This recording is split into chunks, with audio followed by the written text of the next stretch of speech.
వేడుకలకు temple city Tirupati ముస్తాబవుతోంది. వాడవాడల Vinayaka విగ్రహాలు, మార్కెట్ల నిండా చిన్న చిన్న ప్రతిమలు, పూజా సామాగ్రి, భక్తుల కొనుగోళ్లతో నగరం కళకళలాడుతోంది. మార్కెట్లన్నీ రద్దీగా ఉన్నాయి. పూజా సామాగ్రి ధరల్లో పెద్ద వ్యత్యాసం లేదు. పూలు, కొన్ని రకాల పండ్ల ధరలు ఎక్కువగా ఉన్నాయి. గతంలో ఎన్నడూ లేని విధంగా వేలాది విగ్రహాలను తిరుపతి నగరంలో ఏర్పాటు చేస్తున్నారు. దీంతో నగరంలో ఎక్కడ చూసినా ఆధ్యాత్మిక శోభ కనిపిస్తోంది. మరిన్ని వివరాలు కార్తీక్ అందిస్తారు.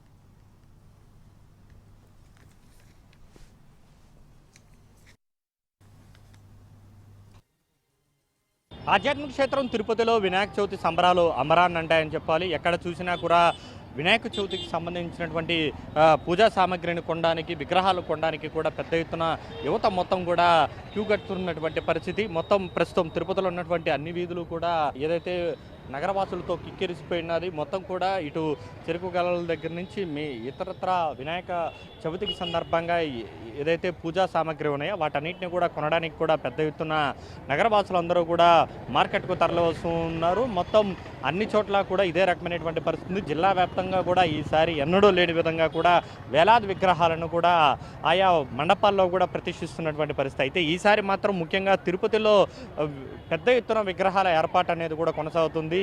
ప్రభుత్వం ఇప్పటికే ఉచితంగా కరెంటు సరఫరా చేస్తామని చెప్పి ప్రకటించినటువంటి నేపథ్యంలో దానికి తగ్గట్టుగా కూడా ఎలాంటి ఇబ్బందులు లేకుండా అనుమతులు కూడా వస్తున్నటువంటి నేపథ్యంలో పెద్ద ఎత్తున విగ్రహాలు అయితే యువత పెట్టడానికి కూడా క్యూ కడుతుంది. ప్రస్తుతం ఇక్కడ తుడా ఆఫీసు ఎదురుగా అయితే ఆంధ్రప్రదేశ్ కాలుష్య నియంత్రణ మండలి ఆధ్వర్యంలో కూడా ఈ యొక్క వినాయకుల విగ్రహాలు అనేది కూడా అందిస్తూ ఉన్నారు. కేవలం 5 రూపాయలకే ఆ యొక్క వినాయక విగ్రహాలను కూడా వస్తున్నటువంటి నగరవాసులందరికీ కూడా అందిస్తున్నటువంటి పరిస్థితి. అయితే పర్యావరణానికి హానికరణం కలిగించకుండా ఉండేటువంటి ఉద్దేశంతోనే ఈ యొక్క విగ్రహాలన్నీ కూడా ఇస్తూ ఉన్నారు. దానికి తోడు ఒక్కసారిగా కూడా వినాయక చవితి రావడంతో దానికి తోడు అధికంగా డిమాండ్ ఉండడంతో ఇటు పూలకు ఇటు పండ్లకు కూడా భారీగా డిమాండ్ అనేది కూడా ఏర్పడింది. వాటి ధరలు కూడా పెరిగినటువంటి పరిస్థితి. ఈ రకంగా తిరుపతిలో గతంలో ఎన్నడూ లేని విధంగా కూడా వేలాది విగ్రహాలను కూడా పెద్ద ఎత్తున ఈసారి ఏర్పాటు చేయబోతున్నారు.